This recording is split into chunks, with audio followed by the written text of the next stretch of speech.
Nós, a Europa, tem a ver com a Europa, tem a ver consigo. À sexta, uma reflexão sobre a atualidade europeia. Voltamos com Nós, a Europa. Ana Rita Barros, formadora do Centro de Informação Europeia Jacques Delors, está connosco esta tarde. Doutora Ana Rita Barros, muito boa tarde. Muito boa tarde, Ana Marta. Vamos começar por falar de um acordo União Europeia-China negociado durante alguns anos e que finalmente chegou a bom termo, ao que parece. Sim. E foi concluído a 30 de dezembro, o último, sem que nos tivéssemos dado muito por isso, não é? Presentes 5 figuras de topo, entre elas o presidente chinês, o presidente do Conselho Europeu, Charles Michel, a presidente da presidência rotativa alemã, a chanceler Merkel, a presidente da Comissão Europeia, logicamente, e o presidente francês, Emmanuel Macron. O acordo pode ser imputado, digamos assim, à presidência ainda da Alemanha?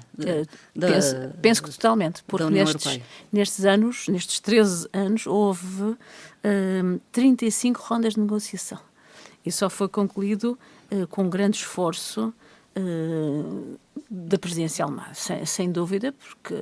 Pronto, isto não é assim de qualquer forma. Acho que a Alemanha tem muitos interesses, todos nós sabemos, principalmente com a indústria automóvel, que vai ser reforçada neste acordo, mas pronto, enfim, faz o que pode. Faça Portugal também o mesmo, não é? Sim. Tentemos vender para a China vinhos, por exemplo, azeite, nem que seja cada chinesa tomar uma colher de chá de azeite por dia. Temos aqui uma próspera economia. Portanto, o que é que prevê o acordo, em linhas gerais? O acordo é um acordo abrangente de investimento.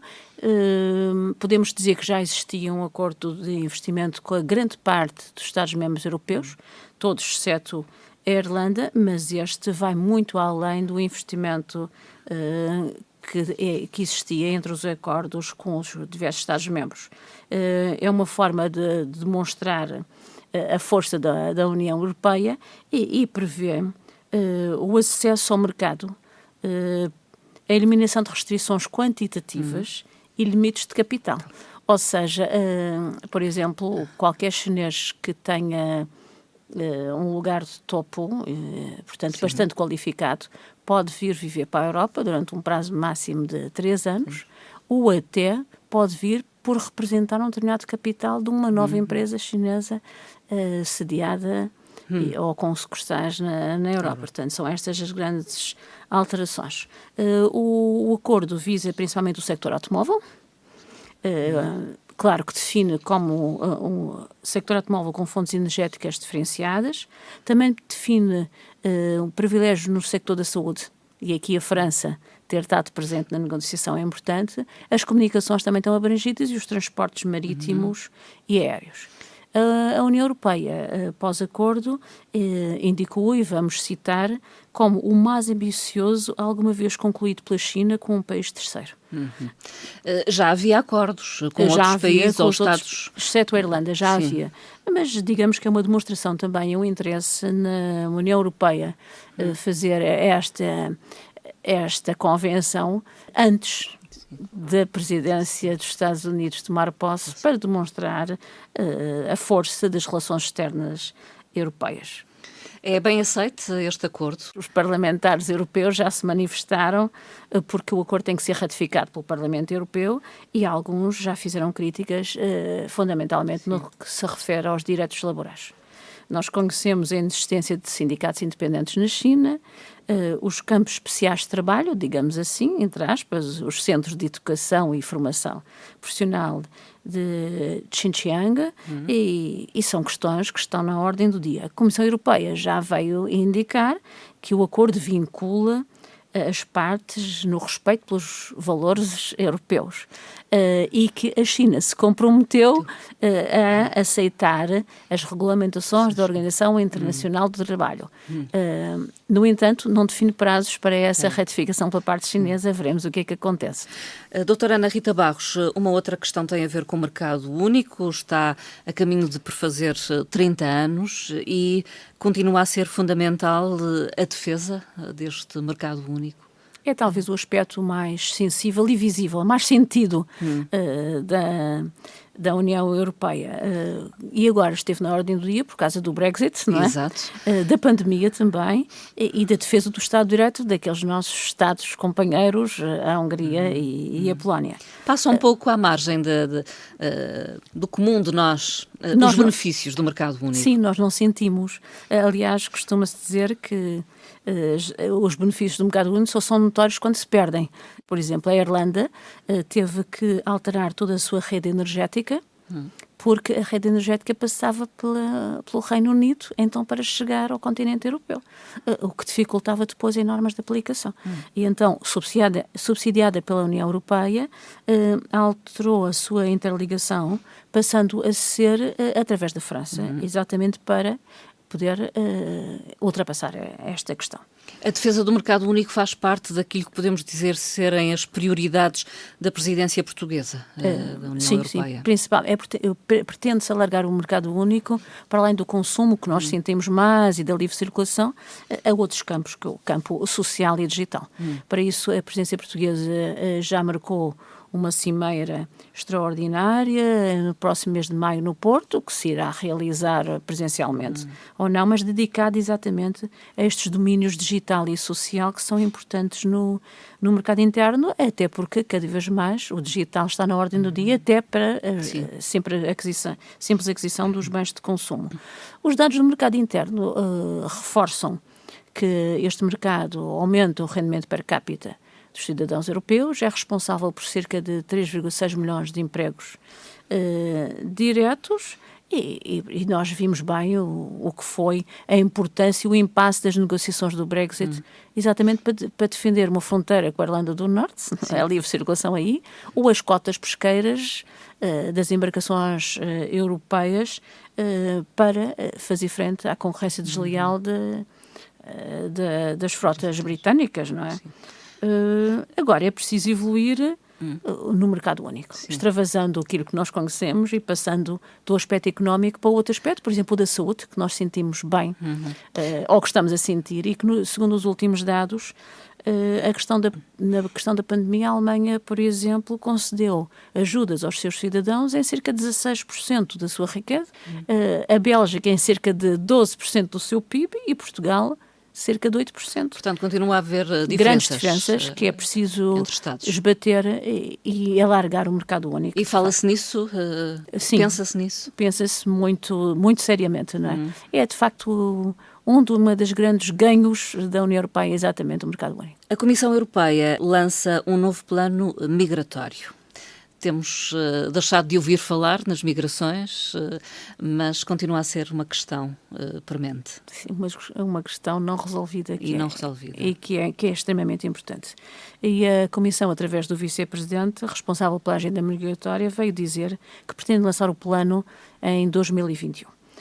Que inclui, entre outras perspectivas, um forte controle das fronteiras externas, aumentando o número de efetivos, o número de agentes do Frontex, que é a Polícia de Fronteira, em 10 mil agentes. Aliás, o que aconteceu aqui nas Canárias, e que nós já falamos, foi exatamente porque a Frontex só tem nas Canárias observadores, não tem agentes efetivos. Portanto, eles vão exatamente para onde é mais fácil. A ideia não era ficar nas Canárias, é depois passar para o continente.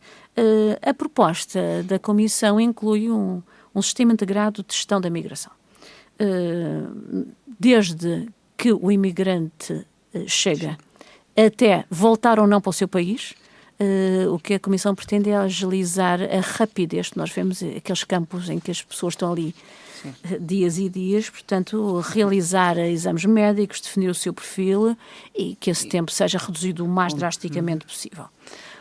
A questão das cotas mantém-se ou não? A questão das cotas vão deixar de ser obrigatórias. Isso foi o grande problema desde 2016, nunca mais foi. Com o plano anterior, não é? Não foi, exatamente, nunca mais foi resolvido e a Comissão admite que a fixação de cotas obrigatórias vai deixar de existir, dizendo mesmo que às vezes as questões técnicas, mesmo muito bem desenhadas, não são politicamente aplicáveis, não é?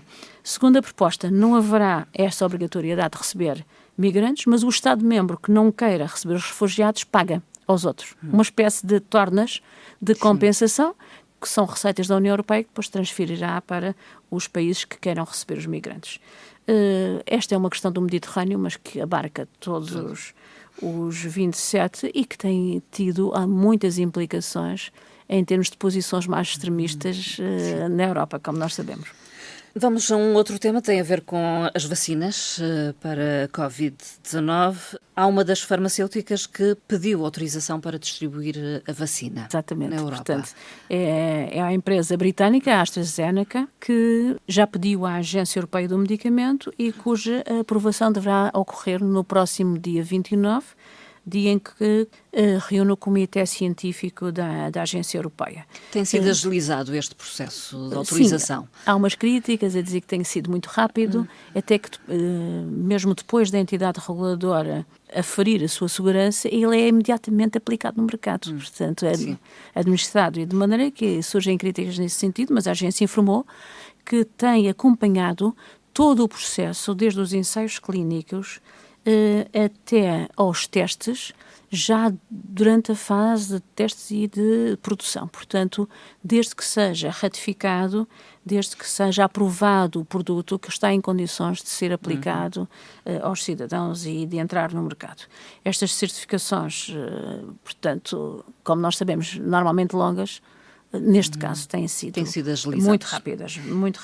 Falemos de armazenamento de material médico. Há mais 3 Estados que podem fazê-lo ou que solicitaram tal. Sim, e foi-lhes concedido. Sim. Essa autorização esta semana serão a Bélgica, Países Baixos e a Eslovénia, que vêm se juntar a outros 6 Estados. Portanto, há 9 locais de armazenamento de material médico este que é desde luvas, máscaras, até aos ventiladores, portanto, e que podem ser requisitados pelos Estados-membros. A armazenagem e o transporte é garantida gratuitamente pela União Europeia, e os locais ficam nestes Estados com grande segurança, como nós sabemos, mais no centro e no leste da Europa. O mais perto aqui de Portugal será talvez a Bélgica ou os Países Baixos.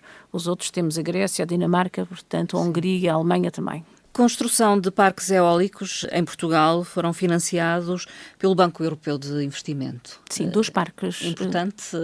Importante porque vem de encontro com o Pacto Ecológico Europeu e cria empregos.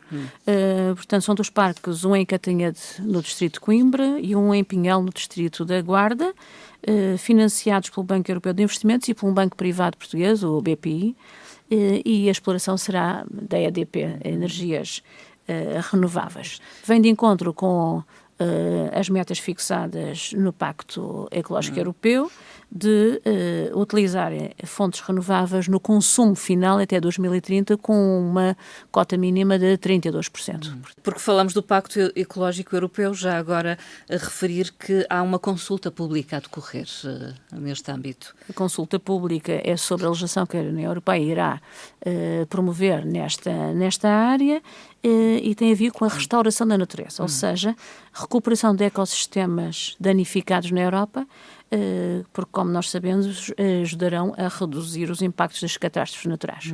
A consulta está aberta, infelizmente, neste momento só em inglês, mas está aberta até o dia 5 de abril.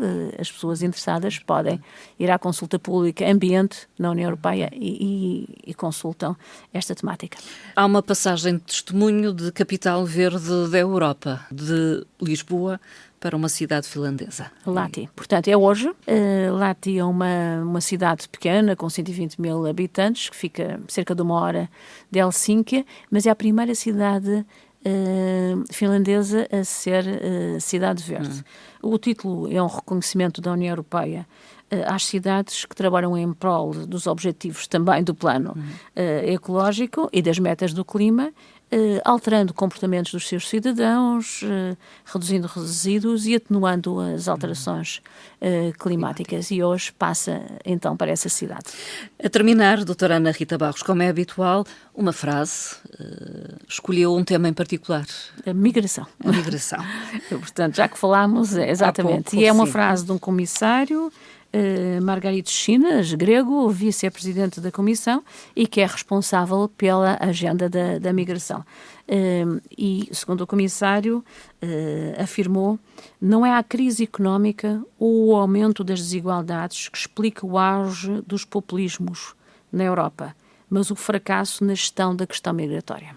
Margarida Chinas. Doutora Ana Rita Barros, muito obrigada uma vez mais. Obrigada, Dona Marta. E até à próxima Até conversa. À próxima.